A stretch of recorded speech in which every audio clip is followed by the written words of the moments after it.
Hi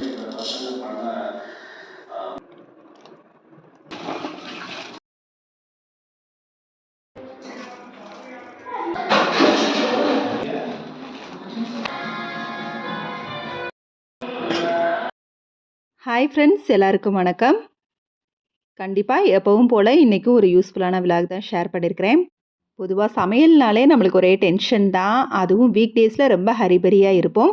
அப்போ நம்ம எந்த மாதிரி ப்ரீ பிளான்லாம் பண்ணி வச்சுக்கிட்டா நம்மளுக்கு அது வாரம் முழுக்க டென்ஷன் இல்லாமல் ரொம்பவே ஃப்ரீயாக இருக்கும் அப்படிங்கிற மாதிரி விஷயங்களையும் நான் எந்தெந்த மாதிரி ப்ரிப்பேர் பண்ணி வச்சுருக்கிறேன் அப்படிங்கிறதையும் உங்கள்கிட்ட நான் ஷேர் பண்ணியிருக்கிறேன்.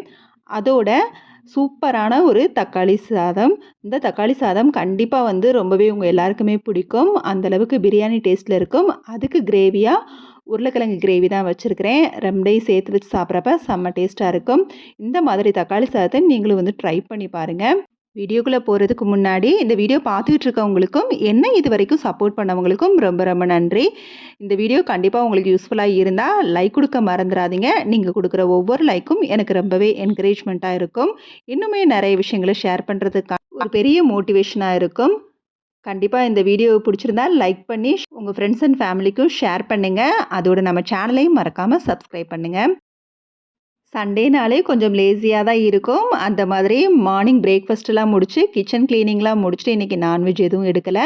மார்னிங் பிரேக்ஃபாஸ்ட்டெல்லாம் முடிச்சு நைட்டே வெந்தயம் ஊற வச்சுருந்தேன். ஸோ ஹேர் பேக் போட்டு ஹேர் வாஷ் பண்ணலாம் அப்படிங்கிற மாதிரி. ஸோ வெந்தயம் ஊற வச்ச வெந்தயத்தோடு சின்ன வெங்காயம் கருவேப்பிலையும் சேர்த்து அந்த ஊற வச்ச தண்ணியும் சேர்த்து அரைச்சி பேஸ்ட் பண்ணி ஹேர் பேக் போட்டு ஹேர் வாஷ் பண்ணிவிட்டு வந்தாச்சு. அப்புறம் மாவரைக்கிற வேலை இருந்துச்சு, அதையும் முடிச்சுட்டு ஒரு 11:30க்கு மேலே சமையலை ஸ்டார்ட் பண்ணிட்டேன். இன்றைக்கி ஒரு சூப்பரான லஞ்ச் காம்போ தான். ஃபஸ்ட்டு கிரேவி தான் ரெடி பண்ணேன். ஆனால் அதுக்கு முன்னாடியே சீரக சம்பா அரிசி ஊறட்டும் அப்படின்னு சொல்லி ஒரு 45 மினிட்ஸ் தான் ஊற வச்சுருந்தேன். அது ஊறுற நேரத்தில் நம்ம கிரேவி ரெடி பண்ணலாம். ரொம்பவே சிம்பிளான கிரேவி தான். குக்கரில் எண்ணெய் ஊற்றி கடுகுளுந்தம்பருப்பு, சோம்பு, கருவேப்பிலை போட்டு தாளித்து பெரிய வெங்காயம் நீலவாக்கில் கட் பண்ணதையும் சேர்த்து அதோட ஒரு தக்காளியும் சேர்த்து நல்லா வதக்கி விட்டுட்டு பொட்டேட்டோவை நல்லா கட் பண்ணி அதில் போட்டாச்சு. அதோட நம்ம சாதாரண குழம்பு மசால் தூள் தான் நான் ஆட் பண்ணியிருக்கேன். அதோட கொஞ்சமாக கரம் மசாலையும் சேர்த்து தேவையான அளவு உப்பு போட்டு ஒரு 2 நிமிஷம் மசால் வதங்கட்டும். அப்புறம் தேங்காவை அரைச்சி அதோடு சேர்த்து குக்கரை மூடி வச்சிடலாம். தேவையான அளவு விசில் விட்டு இறக்கிட்டா சூப்பரான கிரேவி ரெடி. இப்போ தக்காளி சாதத்துக்கு தான் நான் அரைக்க போகிறேன். அரைக்கிறதுக்கு பூண்டு, இஞ்சி, கொஞ்சம் சோம்பு, பட்டை, கிராம்பு, அன்னாச்சிப்பூ, 2 ஏலக்காய், கசகசா சேர்த்து நல்லா அரைச்சிக்கலாம். கல்பாசி இருந்தால் அதோட கல்பாசி, கொஞ்சமாக ஜாதி பத்திரியும் சேர்த்துக்கலாம். நல்லா அரைச்சி பேஸ்ட் பண்ணியாச்சு. இதுக்கப்புறம் தேவையானதெல்லாம் நான் கட் பண்ணி எடுத்து வச்சுருக்கிறேன். வெங்காயம் நீலவாக்கில் கட் பண்ணது, அதோட பச்சை மிளகாவையும் 2 கீறி வச்சுருக்கிறேன். புதினா, மல்லி இலை, அரிசி ஊற வச்சது, தேங்காய் அரைச்சி பால் எடுத்துருக்கிறேன். தேவையான அளவு தக்காளி, மஞ்சள் தூள், இவ்வளோ தான். இப்போ சூப்பரான தக்காளி சாதம் ரெடி பண்ணிடலாம். குக்கரில் கொஞ்சமாக நல்லெண்ணெயும் நெய்யும் சேர்த்து ஆட் பண்ணியிருக்கிறேன். இதோட கட் பண்ண வெங்காயத்தையும் சேர்த்து நல்லா வதக்கி விட்டுருக்கலாம். வெங்காயம் நல்லா ப்ரௌனிஷாக ஆனதுக்கப்புறம் பச்சை மிளகாய் சேர்த்துக்கலாம். பச்சை மிளகாய் காரத்துக்கு தகுந்த மாதிரி சேர்த்துக்கோங்க. என்னோடய பச்சை மிளகாய் காரங்கிறதுனால நான் 2 தான் சேர்த்துருக்கிறேன். அடுத்து அரைச்சி வச்ச இஞ்சி பூண்டு பேஸ்ட்டை சேர்த்து நல்லா வதக்கி விட்டுக்கலாம். நல்லா வதங்கினதுக்கப்புறம் வாசம் போனதுக்கப்புறம் தேவையான அளவு தக்காளி ஆட் பண்ணிக்கலாம். தக்காளி சாதத்துக்கு எப்போவுமே ஓவராக புளிப்பும் இருக்கக்கூடாது, அதே சமயம் புளிப்பு இல்லாமலும் இருக்கக்கூடாது. அந்த மாதிரி தேவைக்கு தகுந்த மாதிரி தக்காளி சேர்த்துக்கோங்க. தக்காளி நல்லா வதங்கட்டும். வதங்கினதுக்கப்புறம் தேவையான அளவு உப்பும் மஞ்சள் தூளை ஆட் பண்ணியிருக்கிறேன். நல்லா கலந்து விட்டுட்டு ஒரு 2 நிமிஷம் நல்லா குக் ஆகட்டும். அதுக்கப்புறம் மல்லி இலையும் புதினா இலையும் இதோட ஆட் பண்ணி திரும்பவும் வதக்கி விட்டுக்கலாம். எவ்வளவு எண்ணெயில் சுருள வதங்குதோ அந்தளவுக்கு தக்காளி சாதம் மட்டும் இல்லைங்க, பிரியாணி நம்ம இந்த மாதிரி வெரைட்டி ரைஸ் எது செஞ்சாலும் நம்மளுக்கு அப்போ தான் டேஸ்ட்டு கிடைக்கும். இப்போ நான் சீரக சம்பா அரிசியை சேர்த்துக்கிறேன். எதுக்காக அரிசி ஃபஸ்ட்டு சேர்த்து வதக்கி விடுறோம் அப்படின்னா ரொம்பவே குலையாமல் வரும். இந்த மாதிரி செய்கிறது மூலயமா 1 கப் அரிசிக்கு நான் தேங்காய் பாலோட தண்ணியும் சேர்த்து 2 கப்பாக ஊற்றிருக்கிறேன். இப்போ தேவையான அளவு உப்பு போட்டு ஒரு கொதி வந்ததும் மீடியம் ஃப்ளேமில் வச்சு குக்கரை மூடி வச்சிடலாம். மீடியம் ஃப்ளேமில் வச்சு 2 விசில் விட்டு இறக்கிட்டோம்னா சூப்பராக ரொம்பவே சாஃப்டாக வெந்திருக்கும். அதே சமயத்தில் அரிசி குலையாமலும் வந்திருக்கும். இங்கே பார்த்தீங்கன்னா கிரேவியும் ரெடி ஆயிடுச்சு. அவ்வளோதான், சூப்பரான தக்காளி சாதத்துக்கு சைடிஷ் பொட்டேட்டோ கிரேவி. ட்ரை பண்ணி பாருங்கள். உண்மையிலே தக்காளி சாதம் சொன்னால் தான் தெரியும், அந்தளவுக்கு பிரியாணி டேஸ்ட்டில் இருக்கும். நாம என்னதான் வீக்கெண்ட் இருக்குதுன்னு நெனச்சா கூட, நம்ம வீக்டேஸ்ல கொஞ்சமாவது ரிலாக்ஸ்டா இருக்கணும்னா, அந்த வீக்கெண்ட்ல கொஞ்சமாவது நம்மளுக்கு தேவையான மாரி ரெடி பண்ணி வச்சுரணும்.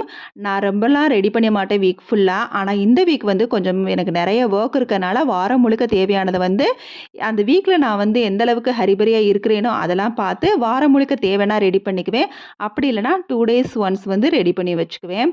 இந்த வாரம் முழுக்க வந்து எனக்கு வந்து ரெடி பண்ணி வைக்கணும். நெறைய வொர்க் இருக்கனால. முடிஞ்ச அளவுக்கு 2 டேஸ் ஒன்ஸ் தான் நான் வந்து ரெடி பண்ணி வைப்பேன். ஆனா வந்து கண்டிப்பா அந்த வாரம் முழுக்க ஏதாவது ஒரு பிளான் வந்து நம்மளுக்கு இருக்கும். ஸோ மொதவே நம்ம ஹரிபரியா இருக்க போறோம்னு தெரிஞ்சா, இந்த மாதிரி நம்ம ரெடி பண்றதுல தப்பு கிடையாது.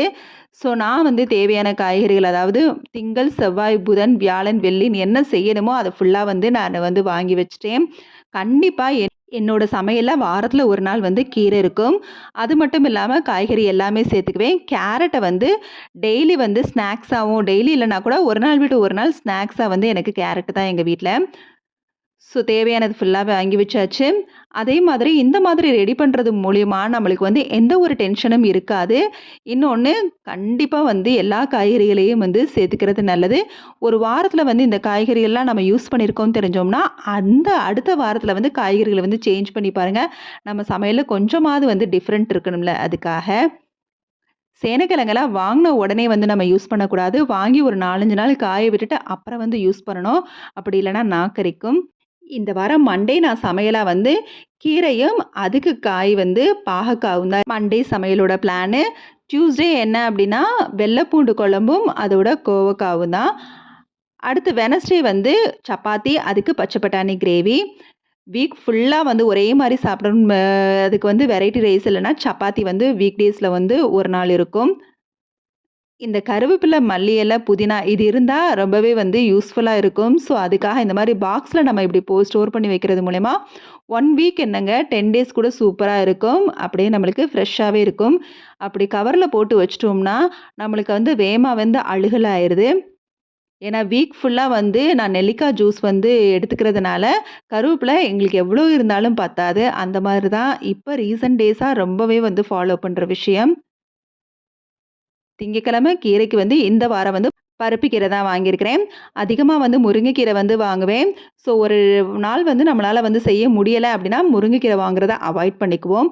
ஸோ அதுக்கு வந்து கண்டிப்பா நெறைய டைம் தேவை அத கிளீன் பண்றதுக்கு. எல்லா காயும் வந்து எடுத்து வச்சாச்சு. அடுத்து வெட்னஸ்டே வரைக்கும் நான் வந்து என்னோட பிளான வந்து சொன்னேன்.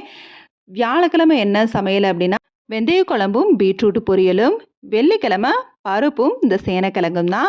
ஸோ 4 நாள் கழிச்சு வெள்ளிக்கிழமை யூஸ் பண்றப்ப, அந்த கிழங்கு வந்து நல்லாவே ட்ரையா இருக்கும். அடுத்து நம்ம வீக் டேஸ்ல வந்து பிரேக்ஃபாஸ்ட், டின்னருக்கு இந்த மாவு இல்லன்னா நம்மளால முடியவே முடியாது. ஸோ இட்லி தோசை மாவையோட ராகி தோசை மாவும் அரைச்சு வச்சிருக்கிறேன்.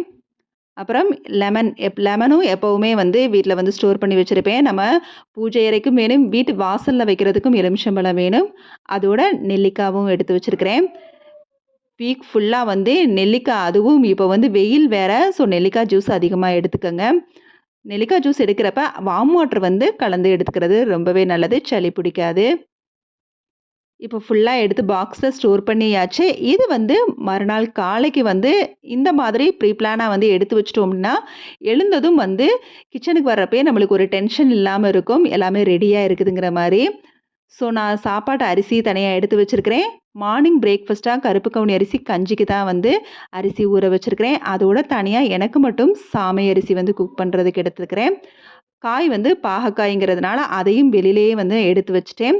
அதுக்கப்புறமா நெல்லிக்காவும் ஜூஸ் போடுறதுக்காக எடுத்து வச்சுட்டேன். இப்போ வாரம் முழுக்க வந்து ஃப்ரீயா இருக்கணும்னா, வாரத்துல 1 நாள் இத செஞ்சா ரொம்பவே ஈஸியாயிரும்.